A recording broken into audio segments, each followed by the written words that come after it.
kali ini gue tuh mau menjawab tantangan dari kalian untuk rakit PC gaming dengan harga 5 juta rupiah. Tapi ya namanya kegiatan kita kan selalu ikutin perkembangan per-PC-an. Jadinya tuh agak susah karena pengen ini PC pakai komponen baru dan berkualitas. Dan opsi upgrade-nya juga luas dan long last dan pengen performanya yang memuaskan tentunya. Nah, sekarang partnya tuh udah kekumpul semua kayak yang kalian lihat di sini, udah berantakan semua di sini. Dan langsung aja sambil kita rakit dan gue kasih tahu gimana performanya.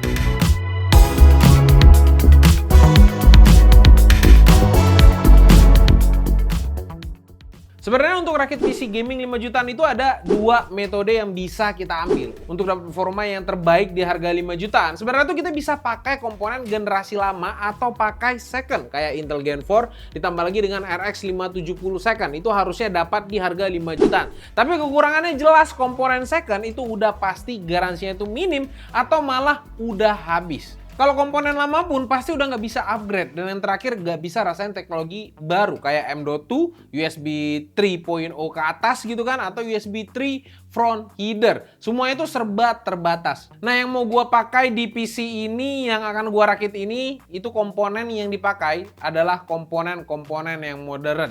Bukan generasi terbaru, tapi yang penting komponennya itu masih punya umur upgrade dan efisien serta efektivitas yang decent. Komponennya juga harus didapat dari merek-merek yang berkualitas kayak yang kalian lihat di sini dengan garansi yang jelas juga, bukan merek gacha atau barang PI atau nggak resmi. Jangan sampai lah, karena bakal ribet soal urusan garansi. Dan gue juga pengen ini PC itu punya potensi upgrade yang sangat luas, jadi nggak perlu ganti banyak hal kalau ada uang lebih untuk upgrade dan pengen upgrade performance-nya. Untuk target performanya, fokus kita itu ke PC ini adalah bisa dipakai untuk gaming. Gaming kompetitif itu nggak harusnya di atas ratusan FPS. Untuk game AAA itu minimal bisa nyaman main Cyberpunk 2077 di resolusi HD lah minimalnya. Selain gaming, gue juga pengen PC ini bisa diajak content creation tipis-tipis kayak video editing atau foto editing dengan nyaman. Sekarang kita pasangin part-part ini ke dalam casing ini sambil gue jelasin apa aja part-part yang gue pakai. Kalau prosesornya sendiri gue pakai AMD Ryzen 5 4650G, 6 core 12 thread, base clocknya itu 3,7 GHz, boost clocknya 4,2 GHz. Udah gua tempel di sini, kita pasang dulu ke casingnya. Dan casing yang gue pakai di sini casing Acer U351. Nah, power supply-nya sendiri di sini gue pakai MSI MEG A850GL PCIe 5. Tenang, jangan langsung ngomong ini terlalu overkill atau apapun itu. Ini gue pakai karena ini yang ada buat kalian. Nanti kalian tinggal sesuaiin aja, sesuaikan dengan budget kalian. Kalau misalnya budget kalian tuh ada di 500.000 ya silahkan sesuaikan, karena kita pakai di sini adanya power supply ini gitu, bukan karena kita nganjurin power supply yang mahal dengan komponen yang seperti ini. Nah, power supply-nya pasangnya kayak gini, jadi fan itu tuh ngadep ke dalam, bukan ngadep ke depan sana ya. Oke, kita bautin dulu. Sebenarnya ini butuh 2 orang, cuman ya udahlah kita berusaha sendiri dulu. Nah, karena ini sambil syuting harusnya itu kita pasang kabel modular power supply-nya dulu. Tapi ini udah kepasang, jadi harusnya tuh pasang kabelnya dulu baru mounting ke casing. Cuman ya udahlah ya, karena kita sukanya barbar jadi ya tetap bisa kita handle lah ini ya. Yang enggaknya kan bisa jadi pengalaman sama kalian. Jadi kalau mau rakit pastikan power supply kabelnya untuk ke mobonya atau ke VGA itu harus dipasang dulu baru mounting ke casing. Oke? Nah, kabel powernya itu tuh kalau kalian lihat di sini tuh ada di sini, sementara power supply di bawah dia ada extendednya. Jadi itu kita keluarin dulu. Nah, power supply sudah kepasang di sini. Sekarang kita kita mounting dulu dan tempel pastanya. Nah, thermal paste yang kita pakai itu adalah Arctic MX4. Kalau misalnya kalian nggak lihat atasnya ini ya wajar lah ya, karena patah. Maklum lah guys, banyak tangan di sini. Sini coolernya kita pakai cooler bawaan dari AMD ya. Oke, sekarang ini kita pasang ke bagian mobonya. Oke, udah kepasang ini coolingnya, tapi gue lupa ngasih tahu ke kalian bahwa mobo yang kita pakai itu apa. Mobo yang kita pakai itu adalah dari Gigabyte B450MK. Nah, kenapa kita pilih ini? Ya sesimpel harga yang paling make sense tuh adalah mobo ini. Terus dari sisi after sales ya, siapa yang nggak tahu Gigabyte di Indonesia tuh udah sustain banget lah mungkin ya di Indonesia. Kita pasang backplate dulu yang nggak kalah penting, karena kalau misalnya nggak ada backplate kan jadi jelek banget belakangnya. Kita tempelin dulu di belakang sebelum masukin mobo. Jangan tempel mobo dulu ya. Oke, udah nempel semua. Karena ini nggak ada VGA, jadi kita pasang aja semuanya di sini karena jadi lebih gampang pas ngerakit PC-nya. Memorinya ini kita pakai memori T-Create 3200 8x2. Nah, kita pilih alasannya karena budget yang make sense di sini, after sales-nya juga gampang, harganya juga kompetitif. Terus dari sisi performance juga kita masih punya headroom untuk tuning memori ini ke 3600-an MHz. Dimana itu sangat membantu untuk IGP-nya karena kan di sini kita pakai IGP-nya. Kalau memorinya ditarik, otomatis performa grafiknya itu semakin naik lagi. Terus untuk SSD-nya sendiri kita pakai dari tim juga, tim MP33 Pro dengan kapasitas 512 GB. Nempel juga gampang, tinggal kalian masukin aja ini SSD-nya. Terus kalian tempel jarum yang ini nih, yang udah disediain. Tuh. Tinggal tekan, dah gampang. Screwless. Kenapa kita pilih ini? Karena lebih gampang untuk ngerakitnya. Sekarang kita masukin ke dalam casing. Terus kita kunci semua. Oke, udah dipasang semua bautnya. Sekarang kita tinggal tempel kabel powernya. Nah, kabel power juga gampang diakses karena tempatnya itu luas banget nih casing ya. Sudah terpasang dengan rapi. Sekarang kita pasang headernya. Ada power header, USB header, audio header, terus ada USB 3.0 header. Nah, untuk Mobo ini USB 3-nya headernya itu ada di bagian bawah. Oke. Udah kepasang semua.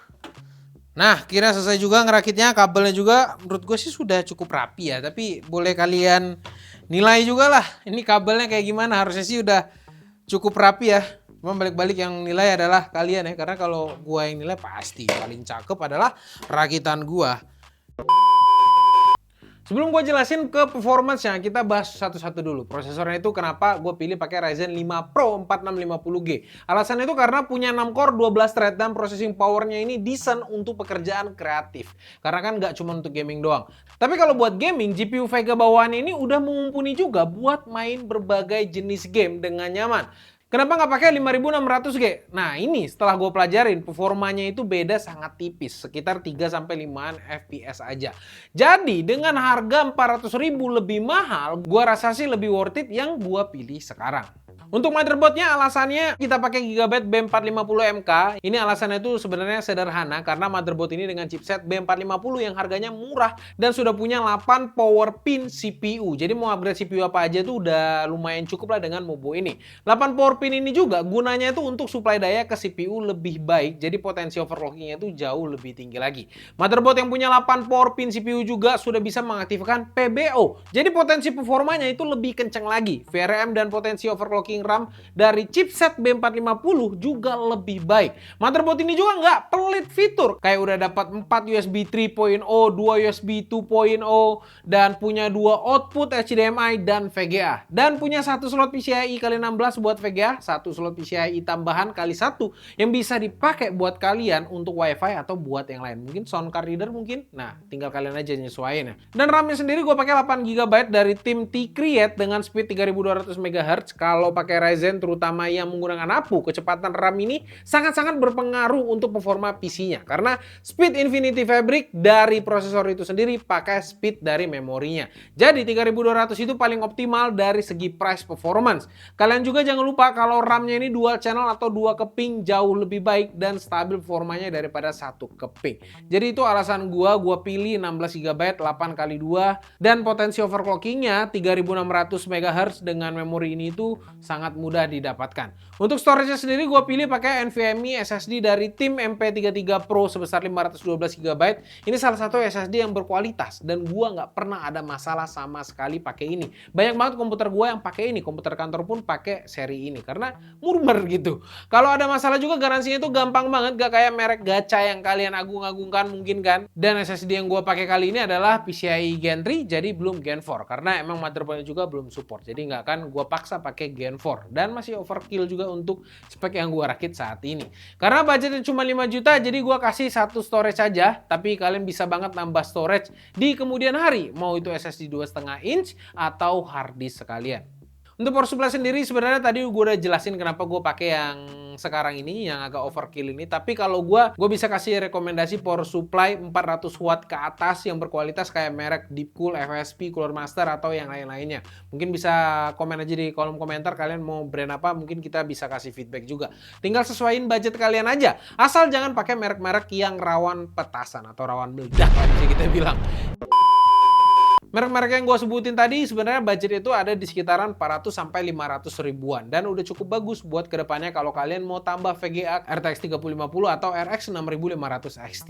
Untuk casingnya sebenarnya ini selera lah ya, kalian mau pakai apa nggak mengganggu performa juga, tapi pastikan airflow-nya itu yang benar. Kalian setiap beli casing pastikan beli fan-nya juga dan atur airflow-nya dari atas ke bawah atau dari bawah ke atas. Yang penting ada airflow-nya. Jangan kayak sekarang karena kita lagi kehabisan fan. Fan kita dipakai semua di PC-PC editor kita. Cuman kalau yang gue pakai sekarang ini dan kebetulan yang lagi ada nganggur sekarang itu ada Acer U351. Ini kalian nggak salah dengar ya, Acer buat casing juga. Cakep lah. Karena modelnya itu tuh udah compact, sudah ada tempered glassnya juga, dan bahkan sudah ada USB 3, bahkan Type-C. Udah gitu kalian akan dapat slot SSD dan hard disk yang cukup banyak di casing yang compact ini. Dan sudah support juga water cooling 240 mm. Jadi kalau misalnya kalian mau upgrade CPU-nya dan pasang water cooling itu tetap bisa di casing ini. Jadi cukup asik kan. Dan uniknya juga power supply-nya itu nggak taruh di bawah atau di atas, tapi di bagian depan sini. Posisinya itu vertikal dan sedikit unik lah dari rakitan-rakitan PC biasanya. Beda dari yang lain. Saran gue kalau pakai casing ini sih kipas atas depan jadikan intake, sementara sampingnya dan belakangnya itu jadikan exhaust. Buat fan-nya kalian bisa pilih sendiri lah ya. Ini sesuai selera juga. Yang penting di atas 1500 rpm lah yang kalian beli. Mau itu RGB, mau itu polos, itu tuh bebas kalian pilih yang mana.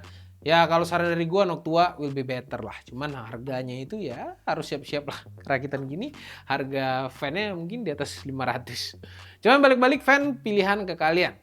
Oke, sekarang kita masuk ke bagian performa. Tapi buat kalian yang rakit sendiri di rumah dengan spek yang sama, karena memorinya pakai 3200 MHz, gua sangat menganjurkan dan sangat-sangat merekomendasikan kalian untuk mengaktifkan XMP di memorinya, jadi bisa jalan 3200 MHz. Jangan biarkan default, karena default itu speed memorinya akan jelek sekali dan akan mengganggu performa dari IGP-nya. Jadi itu poin yang penting buat kalian. Nah, kalau kita uji performa prosesornya, ini pakai beberapa software standar kita. Kelihatan nih kalau prosesor desktop ini setaranya sama laptop Axio Hype 7 yang pakai AMD Ryzen 7 5700U dengan harga 6.800.000-an. Agak mepet memang ini harganya sama PC kita, tapi itu cuman raw performance prosesornya aja. Kalau kita lihat performance rendering Blender dan rendering 4K-nya, tetap PC 5 juta ini lebih unggul. Rendering BMW juga bisa beres di waktu 4 menitan, masih standar lah ya.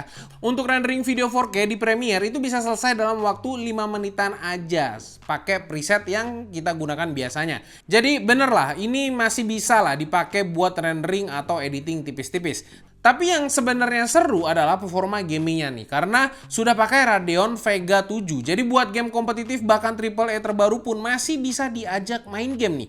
Gak percaya? Nih gue buktiin nih, game kompetitif kayak Valorant, CS2, Dota 2 semua tuh rata di 70-90an FPS di settingan 1080p rata kiri. Untuk game AAA apalagi yang terbaru jelas harus ada beberapa penyesuaian. Tapi kalau game AAA lama kayak GTA 5 ya ini masih sanggup aja. Di rata kanan 1080p di angka 30-an FPS dapatnya. Kalau mau lebih lagi tinggal turunin resolusinya aja atau turunin settingan grafiknya.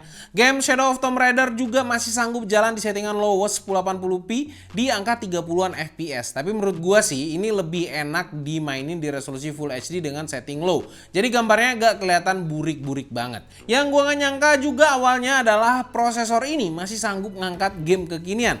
Gua coba nih pakai game Cyberpunk 2077 di resolusi HD preset low itu masih nyaman di angka 30-an FPS. Bahkan game terbaru nih Black Myth Wukong masih nyaman main di PC ini. Lu bayangin tuh, PC 5 jutaan main game baru yang masih anget-anget banget yang lagi rame dimainin orang sekarang. Udah gitu di resolusi 1080p masih tembus 30 fps, tapi biar nyaman turunin aja ke 720p biar tembus hampir 50-an fps karena goals kita ini bisa main dengan nyaman. Kalau dibandingin sama laptop sih, ini udah setara laptop harga 9 jutaan ke atas. Baru dapat performa yang kayak gini. Jadi PC ini udah cukup asik lah. Oke, kesimpulannya dengan harga total itu 4,9 jutaan. Mungkin kalian bisa lihat listnya di sini yang mirip banget sama ini. Seperti apa? Mungkin ada yang berbeda dari power supply tadi dan ada tambahan beberapa gitu kan, fan gitu misalnya kan.